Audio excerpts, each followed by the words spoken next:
Neste bloco aqui, nós estamos com a Elza Paulina, ex-secretária de Segurança Urbana aqui do município de São Paulo, nossa também inspetora superintendente aposentada, ex-comandante aqui da Guarda Civil Metropolitana. Seja muito bem-vinda aqui ao nosso Sindiguardas.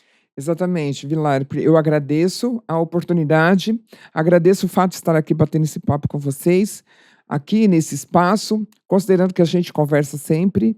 E quero também deixar meu abraço para o Márcio, que ele possa se restabelecer, para o Rademacher, para o Carlão e para todos os integrantes aqui desse sindicato, e dizer que para a gente é sempre uma honra e uma alegria estar aqui. Sou guarda civil, como você bem disse, inspetora superintendente aposentada, e permanecerei. Digo que até eu me desligar desse universo, eu vou continuar sendo guarda civil metropolitana. Verdade, verdade. A guarda fica na gente, né? A gente Fica. aposenta, mas aquele sentimento, né, de família, ele continua conosco. Verdade. E uma coisa muito curiosa, que isso aconteceu comigo. Eu sempre falei, quando inspetora, como CD, como comandante, que a gente, quando se aposentasse, a gente tinha que se preparar. E eu me aposentei na guarda, mas a minha transição para a secretaria foi automática. No dia estava aposentada, no dia seguinte eu estava já como secretária. E agora, há pouco tempo que saiu minha exoneração, saiu numa sexta-feira. E na segunda-feira eu acordei, e aí o meu uniforme, eu tenho um uniforme no armário, que eu acredito que a gente precisa ter essa referência para a gente não se perder da onde a gente saiu. E aí eu fiquei pensando, nossa, e agora o que eu faço?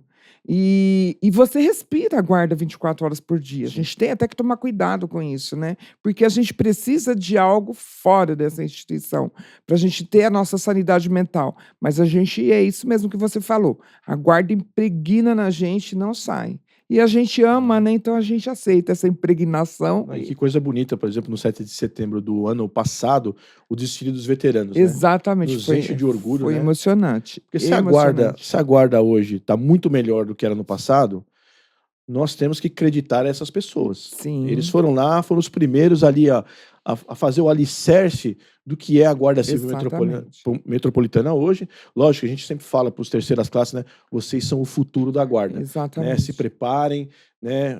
Observem os nossos defeitos para que vocês não os reproduzam, né? No futuro, né? Mas nós não podemos deixar de olhar para aqueles que iniciaram toda essa jornada da guarda. Né? Não pode. E eu sempre digo, a gente não pode esquecer o passado, para a gente não cometer o mesmo erro no futuro. Sim. O passado serve para dar isso para a gente. A escola. E nós somos, né, o recém-ingressante, ele é o refrigério na instituição. E a gente precisa olhar aquilo que nós cometemos, e você disse bem, o que nós cometemos de errado. Quais são as nossas potencialidades que a gente pode melhorar. Sim. Que eu acho que é isso, né? Potencialidades que estão aí e que a gente pode melhorar. Então, foi realmente emocionante. Eu chorei o ano passado. Muito bonito. Eu choro nos desfiles. Bom, apesar de tudo, das pessoas falarem que eu sou muito dura, mas eu sou muito chorona também. Então, eu me emociono com facilidade, em especial quando tem algo com relação à Guarda Civil, e eu fiquei ali, chorei mesmo, porque foi emocionante ver os guardas com aquela garra, com aquela força, né, com aquele orgulho de estar ostentando aquele uniforme, de estar representando a instituição. Para a gente isso é muito honroso. Gratificante. Gratificante. Né? Então, verdade. Gratificante. Bom, nosso bloco é consciência política, né? Sim. E assim, a senhora está como pré-candidata a vereadora, né? Hoje nós estamos gravando no dia 15. Isso. A campanha propriamente dita começa no dia 16, né? Você que está nos assistindo no sábado, então a campanha já vai ter começado quando você estiver assistindo esse programa. Exato. Obviamente, por questões eleitorais, a gente tem que tomar alguns cuidados, né, do que nós vamos falar aqui.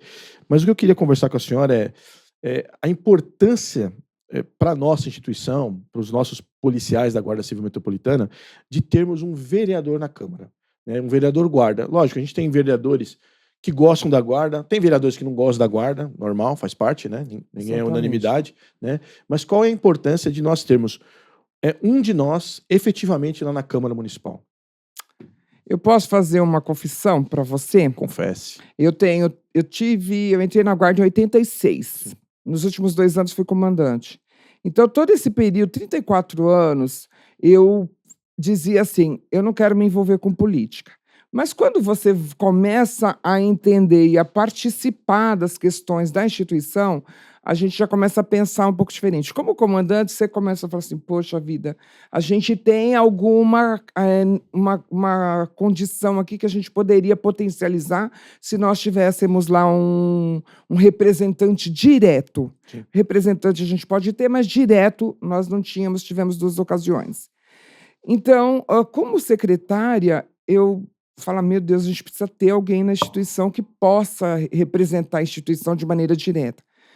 Porque é extremamente importante. Algumas pautas, mesmo que ela seja proposta pelo executivo, o legislativo ele tem um papel fundamental na organização, na mobilização para com os outros vereadores da casa, porque quando você tem um vereador e ele é direto, você sabe que ele vai focar naquele processo que naquele momento é necessário.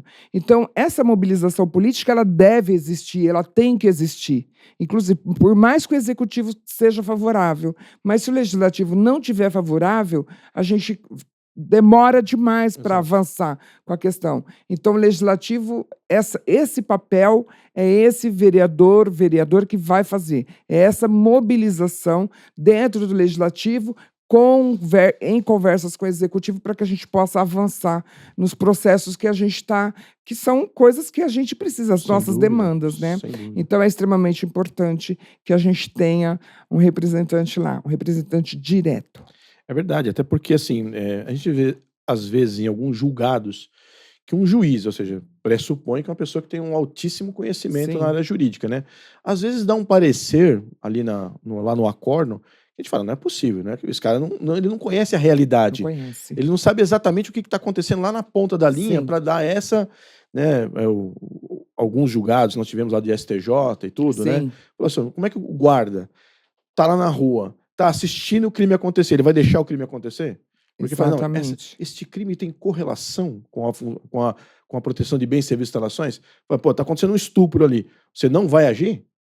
Porque não tem correlação? É um absurdo, né? É um absurdo. Mas assim, às vezes são falas de pessoas que não têm conhecimento. E às vezes a gente vê algumas discussões, por exemplo, né, do ponto de vista de quem é de fora, enxergar a função da guarda de uma forma diminuta. Sim. Né? E assim, eu acho que o vereador, eu tenho certeza absoluta, que o vereador guarda, ele vai conseguir fazer com que, primeiro, ele vai ter a tribuna para usar, né?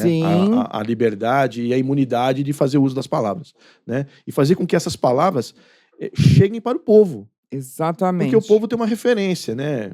De mídia, ou de alguém que tem a condição de ter um microfone lá com alcance mais elevado, né? Sim. E acho que essa é a importância, né, de nós termos o vereador nosso, Azul Marinho, né? Azul Marinho. E quando você fala do povo ouvir, a gente provocar consciência, provocar conhecimento também, porque são nessas discussões que a gente consegue fazer isso. Eu uso um exemplo, Jones Moura, do Rio de Janeiro, por exemplo. Ficou pouco tempo lá no Legislativo Federal. Mas o quanto que o fato dele estar lá provocou essa discussão das guardas municipais, e tem outros, né? E temos outros vereadores, deputados no Brasil que são representantes diretos das guardas municipais. O quanto aquilo avança na discussão, inclusive nessa questão da nossa atribuição legal, né? Que é a proteção de bens, serviços e instalações, e que a gente sabe que de maneira bastante preconceituosa e bastante limitada, foi se falando da questão da guarda patrimonial, o que a palavra não tem no texto da lei. Exatamente. Não tem no texto da lei. Quando eu sou de 95, a senhora lembra? Foi instrutora naquela época, né? Isso. Então, e naquela época lá, não, guarda para tomar conta de patrimônio. Isso. É isso que diziam, guarda para tomar conta de patrimônio. Agora não, faz parte da segurança pública, mas não tem o condão de polícia isso, polícia aquilo, né? Mas, propriamente dito, falando, a lei, na verdade, permanece a mesma. A mesma. Né? A 13.022 avançou bastante. Avançou bastante. Mas o constitucional é exatamente o mesmo. E né? eu acredito que é um caminho sem volta. Sim. Por mais que alguns nichos ainda refutam essa importância das guardas municipais no cenário da segurança pública, é um fato hoje, não tem como voltar atrás. Até porque, em 1988, quando o legislador da Constituição Federal trouxe a possibilidade dos municípios criarem suas guardas municipais, ali ele já diz, olha, município, você também é responsável. Sim. E se nós formos fazer um comparativo do município para com o Estado, é no município que o cidadão executa, realiza todas as suas atividades e a sua vida. É o município que está presente na vida do cidadão. É com o município que o cidadão dialoga. Então, é importante, sim, e o legislador, em 88, já trouxe essa responsabilidade. Então, agora cabe a nós, cada dia mais e mais, e se organizando e se fortalecendo para a gente ocupar o nosso lugar. De fato, a gente ocupa. Agora, a gente quer o nosso lugar de direito e de fala. Exatamente. Que é extremamente importante. O meu lugar de direito de fala. Exatamente. Nós precisamos falar aqui de orçamento. Sim. Né? A gente tem um orçamento hoje que gira em torno ali de 1% do orçamento geral da cidade. Né? A gente tem uma série de programas aqui no canal do Sindiguardas, né? Dentro do programa Fique por Dentro, para tratar de orçamento, porque assim, eu costumo dizer que o orçamento é o que vai fazer com que os nossos desejos se materializem. Sim. Né? Ter bons equipamentos, nós tivemos avanços incomensuráveis, a senhora vai poder falar um pouco disso, né?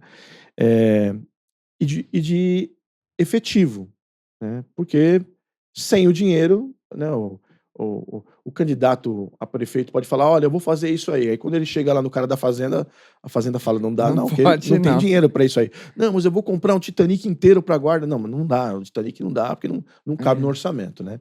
E assim, a senhora, obviamente, como secretária, vivenciou as dificuldades da composição do orçamento, né? E o que a senhora entende que é possível melhorar isso tendo um vereador nosso guarda nessa discussão de orçamento? Duas coisas são importantes nesse processo do orçamento. Quando a gente assumiu a Secretaria Municipal de Segurança Urbana, nós tínhamos um orçamento que ele era para a folha de pagamento e para as despesas. O custeio, né? O custeio. Nós conseguimos, neste ano, avançar um pouco no orçamento, tanto que hoje o nosso orçamento é 3 vezes mais do que o orçamento de quando a gente assumiu. Então, naquele momento, foi importante que a gente pudesse mostrar para o Executivo o quanto a gente conseguia fazer esse processo avançar, porque não é só ter o dinheiro, mas você tem que executar. Sim. E executar no serviço público, ele demanda uma série de questões, então não é só você ter orçamento, é executar esse orçamento. E executar esse orçamento para que no próximo orçamento você tenha um aumento. Sim. E você vai progredindo. Então, foi feito esse processo dentro da Secretaria Municipal de Segurança Urbana para que a gente pudesse executar o orçamento com maestria. E nosso compromisso era não fazer a devolução, porque quando você devolve dinheiro porque você não conseguiu executar, significa que você não está precisando. Exatamente. Né? Então, a gente precisava. Então, todo ano, a gente acabava aditando ainda mais o nosso orçamento, porque a gente precisava. A gente conseguiu gastar e ainda precisava mais. E nesse processo, você vai também avançando em pequenos espaços para que você possa ter um orçamento maior. Então, isso é um ponto principal, a execução e devolução para... Se eu não me engano, estava em torno de 95%, isso. Né? Daquilo que é orçado, a gente Nós fomos uma das secretarias... seria arrogante demais dizer que foi a secretaria que executou, os melhores. Né? Uma das melhores que executou seu orçamento com maestria. E aí nós temos, então, além desse trabalho, essa responsabilidade na execução e no fomento na operacionalização desse orçamento, nós temos também a devolução para com a população daquilo que você faz. Sim. Então, quando eu mostro para o Executivo que aquilo que o Executivo investiu foi devolvido para a sociedade de maneira exemplar, que nós conseguimos ser fortalecidos, que a sociedade hoje confia muito mais na guarda, então você tem essa possibilidade de ir aumentando. É possível aumentar esse orçamento? Claro que é. E a gente vai brigar por isso. Então, o vereador ele tem um papel fundamental nesse processo, quando ele vai para a votação. Então, é claro que ele vai propor coisas absurdas, mas com responsabilidade, negociando com a categoria e negociando também com o Executivo, é possível que você... E ele tem um papel fundamental, em especial se ele for, né, um vereador direto e não de forma indireta. Nós tivemos esse exemplo ano passado, e a gente avançou um pouco, mas ele tem um papel fundamental. E ele será de fundamental importância dentro desse processo para nós. Sem dúvida. Para nós guardas civis. Exatamente. A gente aqui do Sindiguardas, a gente persegue um orçamento, nós pedimos 5%. Sim. Né? Tem um ditado lá, né? Pede o Opala para vir o Fusca. Né? Porque se me pedir o Fusca... Não vai vir nada. Vem um Velotrol. então a gente briga lá, a gente briga, inclusive faz parte das nossos pedidos para os pré-candidatos a prefeito, a questão do orçamento. Que nos traz também para a questão do efetivo. Sim. Então nós tivemos aí a contratação, né? Já foi autorizada a nomeação de 500, que vai somar aí 2.000 guardas, né? Do último concurso, né? A gente precisa agradecer, porque a previsão de campanha ou de planejamento lá atrás eram para 1.000, né? 1.000. E aí nós estamos chegando já aos 2.000. Alguns acabaram saindo, porque é normal, né? É normal. Presta um outro concurso, passa ou volta para o seu estado. Nós tivemos muitos policiais que vieram de outros estados para cá, né? Mas o fato é que, assim, nós temos uma previsão de aposentadoria de larga escala. Exatamente. Turma 25, 26 e 27 Exatamente. Ali, estão mais ou menos na mesma faixa etária e estão se aproximando já de adquirir os requisitos de aposentadoria, né? Sim. E, obviamente, nós vamos precisar ter um processo de contratação. Eu espero, né, eu como sindicato, de que não seja só reposição, que a gente possa ampliar. Porque o nosso efetivo, em comparação com outras guardas, é reduzido. É um efetivo reduzido em comparação. Absolutamente, obviamente, nós temos um efetivo maior do que muitas polícias militares Brasil afora, né? Mas nós estamos numa cidade de 12 milhões de habitantes. Exatamente. Né? Com todas as suas virtudes e todas as suas problemáticas. De uma cidade que é maior do que o estado do Paraná inteiro, né? O estado do Paraná está em torno de 11 milhões ali, quase 12 também, né? Então, ou seja, poderíamos comparar, né, em termos de população com o estado do Paraná. Do ponto de vista, como vereadora, como é que a senhora enxerga, né, se eleita for, essa questão de ampliação do efetivo? Nós já tratamos do orçamento, que ele precisa ir como ferramenta e aumentando. Né? E assim, como vereadora, poderia, vamos dizer assim, ampliar, potencializar a capacidade do executivo de aumentar o efetivo da GCM? Então, é fundamental. O legislativo ele tem um papel fundamental em todo o processo dentro de uma cidade, dentro de um município. E a ampliação do efetivo da Guarda Civil Metropolitana, você disse bem, a gente não quer reposição. Sim. E, de fato, nós vamos passar por um processo de aposentadorias forte e essa reposição seria só para manter o efetivo no mesmo tamanho que está hoje. Mas, relembrando, na última eleição, nós tínhamos no plano de meta a contratação de 1.000 novos homens. Quando a gente assumiu a Secretaria Municipal de Segurança Urbana, a gente conseguiu os 1.000 e nós conversamos com o prefeito, então, para que ele pudesse contratar mais 500. E uma das nossas alegações foi justamente essa questão da substituição. Sim. Quando eu assumi o comando da guarda, eu assumi o comando da guarda com 6.200 homens, mais ou menos. Quando eu passei ele para o comandante Agapito, eu passei já com 5.900. Então, já teve ali um desfalque de mais de 300 homens. E como que você faz com uma instituição que tem uma média de idade de 47 anos? Então, a gente argumentou tudo isso. Uma idade avançada, tudo bem que a gente com 60 anos a gente está bem, mas não para o tipo de serviço que a Guarda Civil executa. Dúvida, né? Então, eu precisava pensar nisso. Então, ele autorizou essa contratação de 500.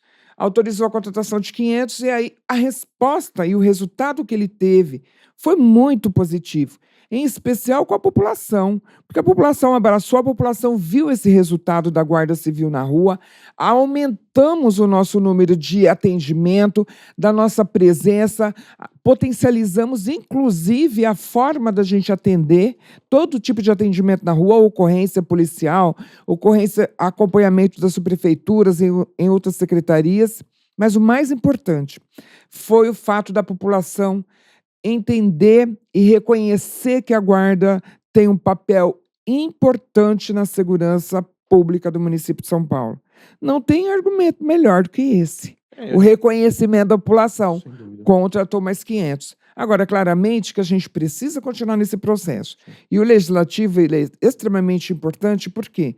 Porque é ele que vai poder nos auxiliar nesse diálogo, nesse processo, porque foi rápido esse concurso nosso. Nós conseguimos em 4 anos. Eu nunca vi, né? Nunca. Nessa velocidade de 95 para cá, eu nunca tinha Nunca visto. aconteceu, nunca aconteceu.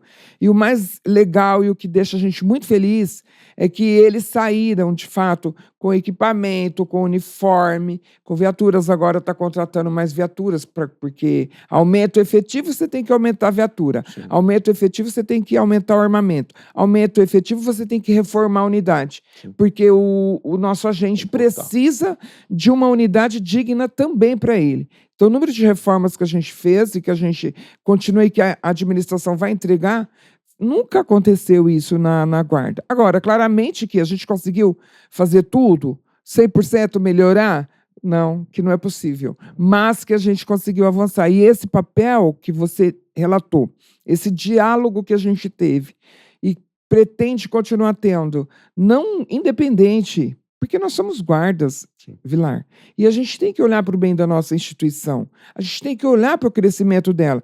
Quando esse agente ele está bem no seu processo de servidor público, quem que ganha? Cidadão. O cidadão. Exatamente. É o cidadão que ganha. Então, não tem por onde fugir disso. Então, é um desafio a contratação para qualquer organismo público. O concurso público é um desafio, mas é um desafio que ele pode ser sanado, e a gente mostrou isso. Pode e deve ser avançando cada vez mais e mais. A gente tem um sonho, né? E a gente trabalha muito independente para que esse sonho seja realizado. A 13022, ela traz uma série de regramentos e uma série de organismos para que as guardas municipais possam, de fato, se ratificar como um instrumento de segurança pública no município. Mas para que a gente possa fortalecer, inclusive, essa legislação, esse regramento, a gente precisa executar ele. Porque a lei por si só não basta. Alguém tem que operacionalizar ela. Exatamente. E é isso que a gente vem fazendo, e a Guarda tem respondido, tem alcançado, tem avançado nesse processo. Então, eu vou aproveitar essa fala da senhora, porque a senhora, como secretária, se eu não estiver enganado, a senhora implantou lá o programa de Patrulha Maria da Penha, né? Que eu acho que é um programa, assim, modelo. Sim. Né? Do que é a essência da Guarda. Sim. A essência da Guarda é de uma polícia cidadã, sim, de uma polícia amiga, protetora e aliada, né? É o que está na nossa canção, na canção da Guarda. E assim, a gente talvez seja a materialização dessa filosofia de trabalho. Exatamente. Né? E assim, como vereadora, o que a senhora entende que isso possa ser melhorado ainda mais? Porque a gente tem assim, está aumentando o número de denúncias de violência. Eu acho que, na verdade, era subnotificado. Né? A mulher ela não encontrava ali no arcabouço de polícia ali alguma coisa que entendesse o que ela estava passando. Né? Exatamente. E aí, assim, a partir do momento que você tem vários órgãos de proteção, aí ela se sente motivada a sair daquela condição que ela está. Né? Sim.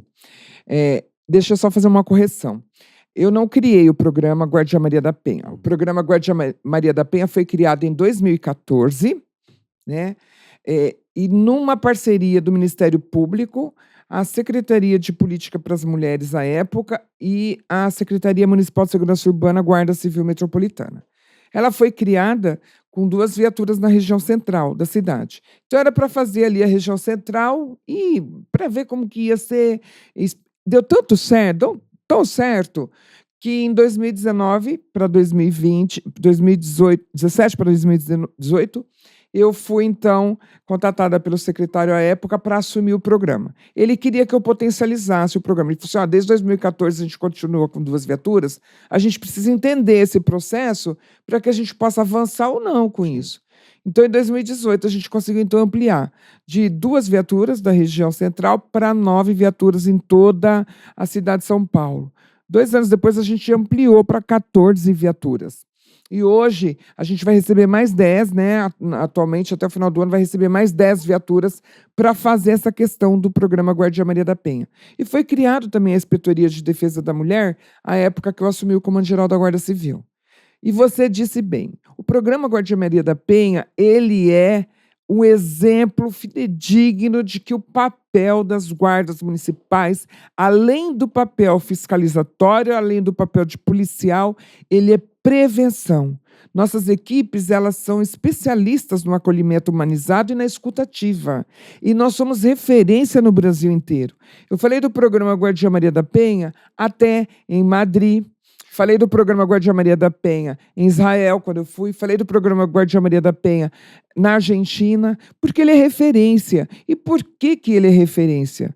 E tem uma coisa muito legal que o programa faz. Quando as nossas equipes vão até a casa dessas mulheres prestar o nosso apoio, fazer a fiscalização da medida protetiva, ela fala para essa mulher, recebe essa informação e essa ação da seguinte forma: muitas vezes ela vai no distrito policial, ela vai reclamar para alguém e a pessoa fala: mas por que você apanhou? O que você fez de errado? Então ela acaba sendo vitimizada duplamente, triplamente, enfim.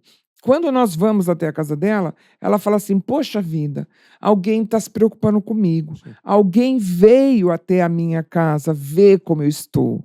E olha que fantástico isso. Num universo de violência doméstica, onde, via de regra, a mulher se sente sozinha e ela não tem coragem de denunciar, ela não tem coragem, ela não tem forças para dizer, ela depende de tantas outras ações para que ela possa efetivar essa denúncia, que muitas vezes ela se sente enfraquecida para fazer a denúncia. Sim. Então, quando a gente vai até ela se sente fortalecida. E a guarda, ela tem um papel fundamental, que é fortalecer a rede de proteção. E São Paulo tem a rede de proteção mais robusta do país. A nossa rede de proteção e enfrentamento à violência doméstica em São Paulo é a rede mais robusta do país. E a Guarda Civil Metropolitana fortalece esse processo, quando leva essa mulher, quando orienta essa mulher, quando ouve. Secretária, nós temos em Brasília, em andamento, a nossa PEC 57, a senhora bem falou aqui do nosso Jones Moura, né? No momento que ele esteve em Brasília, ele articulou, né, a criação dessa PEC, obviamente com todas as dificuldades políticas que nós temos em Brasília. Nós estamos brigando, a FENAGuardas, os sindicatos que compõem a FENAGuardas, né? E assim, nós estamos buscando com isso segurança jurídica, né? Exatamente. Nós somos policiais de fato, precisamos estabelecer de direito a questão de aposentadoria especial, sim, né? E assim, o que a senhora entende que o município pode ajudar nesse contexto todo de nós termos essa segurança jurídica e aplicabilidade da guarda na proteção do cidadão? Olha, é fundamental que os municípios possam se envolver nesse processo.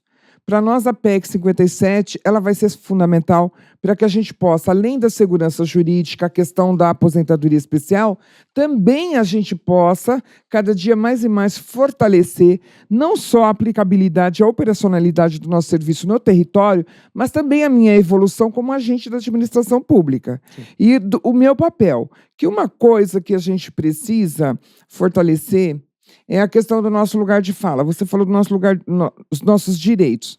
Mas é preciso também que a gente tenha o nosso lugar de fala. E o nosso lugar de fala, ele vem através dessas lutas, né, coletivas que a gente busca.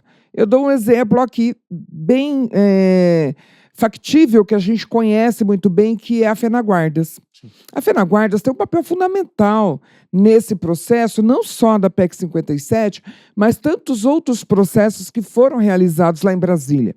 O sindicato tem um outro papel fundamental que, aliás, vale aqui lembrar que a primeira vez que eu subi num caminhão de sindicato uniformizada foi em Brasília. Sim. E foi no caminhão do sindicato das guardas municipais, o nosso sindicato, Sindiguardas. E foi um divisor de águas naquele momento para mim. Porque como que um comandante sobe num caminhão do sindicato para falar e no microfone pela categoria? Então, esta questão é importante. Era em Brasília, mas nós somos municipais. Mas até onde a nossa voz é ouvida lá também? Sim. E a gente precisa desses instrumentos e desses organismos para que a nossa voz seja ouvida. Então, a gente começa a mobilização no município. no município. E essa consciência política também acontece no município, que é esse legislador do município que vai dialogar, às vezes, com equipes, com locais, com nichos que, às vezes, a nossa voz não alcança, mas a dele vai alcançar. Ele vai estar em alguns locais que, às vezes, a gente não tem condição de estar, né? Então, é fundamental. E eu vou dar um exemplo disso, que é o nosso Plano de Segurança Municipal. Por que é importante que a gente tenha um plano de segurança municipal? Ele é uma iniciativa do Executivo, mas quando esse plano chegar no Legislativo, precisa ter uma mobilização lá para que ele seja aprovado. E por que é importante que a gente tenha esse plano? Por conta uma das questões do Fundo de Segurança. Como que eu recebo fomento, não só do governo federal, mas de outras iniciativas para a Guarda Civil Metropolitana. Sim. Para a Defesa Civil do município de São Paulo, Sim. através do Plano de Segurança. Então, o Plano de Segurança, além dele ratificar a questão do Fundo de Segurança, ele também vai promover o planejamento estratégico da instituição. Através desse planejamento estratégico, eu consigo, então, trazer ali à luz das contratações, das nossas evoluções, o que eu espero de uma Guarda Civil, de uma Defesa Civil, para daqui, por exemplo, a 10 anos. Sim. Então, isso para a gente é importante. Além de trazer também, através desse plano, ratificar a nossa academia de formação como uma academia de formação regionalizada, de curso técnico, para que o nosso integrante saia da academia de formação com nível superior e aí, olha só, hoje o Guarda Civil Metropolitano é o técnico em segurança urbana. Eu sou técnico, mas muitas vezes ainda outra pessoa vem falar por nós. Sim. Outras pessoas que não entendem o que é ser guarda. Sem dúvida. Então, a gente ter essa certeza de que a gente vai poder ocupar o nosso lugar de direito e de fala. E trazer a ciência, a academia, para dentro da instituição. E levar a instituição para dentro da academia. Porque muitas vezes, e olha, Vilar, se a gente olhar hoje dentro da instituição, quanto de ciência a gente produz, Com certeza. quanto de conhecimento a gente produz, quanto de experiência a gente tem retida e a gente não consegue avançar nesse processo, deixar lá registrado. Sim. A gente fez esse movimento como comandante de provocar na instituição para que todos nós possamos ir estudar, fazer mestrado, doutorado, porque precisa. E mais do que isso, é deixar o nosso nome lá naquele documento. É história. Sim. É história, né? É a nossa história que a gente precisa contar. E a nossa história que a gente precisa contar de maneira que as pessoas acreditem, né, naquilo que a gente está falando. Se o guarda não acreditar, tudo que você constrói não tem... Exatamente. Não se torna o serviço, né, que obviamente o prefeito Sim. e que a população espera, né? Não. Então, a gente é o nosso primeiro... tem um ditado, uma piada que fala assim, que a gente é o nosso maior inimigo, né? Então, a gente precisa trazer essa discussão, se fortalecer nas nossas mobilizações, inclusive políticas, e política é argumentar, é buscar, não é só de política partidária, né, mas de fazer mesmo aquilo que eu sonho, o que eu espero, qual é o meu objetivo, o que me move, o que me provoca, né? E a gente espera que o que provoca você seja a Guarda Civil Metropolitana, né? E aquilo que a gente pode fazer de melhor e de melhor para a cidade de São Paulo. É isso aí. Eu queria agradecer a tua presença aqui, né? É sempre um prazer para nós trazer aqui um guarda, né? Porque a gente lida muito com político, vem aqui o deputado, Sim. vem, né? Mas a gente precisa do guarda. Porque assim, o guarda sente a dor, né? E o guarda vai poder transmitir para a sociedade, né, um melhor olhar de como prestar aquele serviço, né? Então, muito obrigado. Deixar aqui que a senhora dê uma saudação para o nosso público. Eu quero agradecer mais uma vez a oportunidade de estar aqui conversando com vocês, dentre tantas que a gente teve, mas nunca publicamente, né? E a gente sempre conversou muito, e eu acho que isso é extremamente importante. E dizer que desde 1986, quando eu entrei na Guarda, faz tempo, eu sempre trabalhei E eu conheço todos os locais, que eu só nunca fui da corredoria, todos os outros locais eu passei. Então, é exatamente isso que você falou, é ter alguém que sabe, que passou por isso, que puxou posto, que teve todas as benesses, mas também, né, as coisas negativas que a gente passou. Sim. E que hoje a gente consegue avançar e tem muito mais para avançar. E dizer, e isso eu queria dizer, Vilar, que a gente não pode reproduzir hoje aquilo que foi feito só porque fizeram comigo. Então a gente tem que mudar. É evolução, né? A evoluir, né? Então acho que a gente está nesse processo de evolução e a gente pode ser. E uma coisa que eu sempre falo, e eu falei isso para o prefeito Ricardo Nunes, a nossa vitória não foi individual. Estou aqui hoje, mas não foi por conta de uma vitória individual, foi coletiva. Os guardas acreditaram, o efetivo todo mundo acreditou que a gente podia fazer.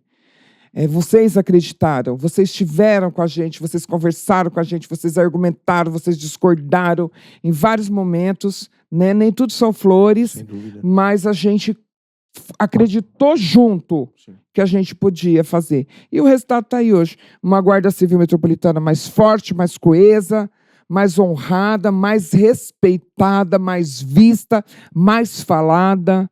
E é isso que a gente busca, porque quem ganha é o cidadão.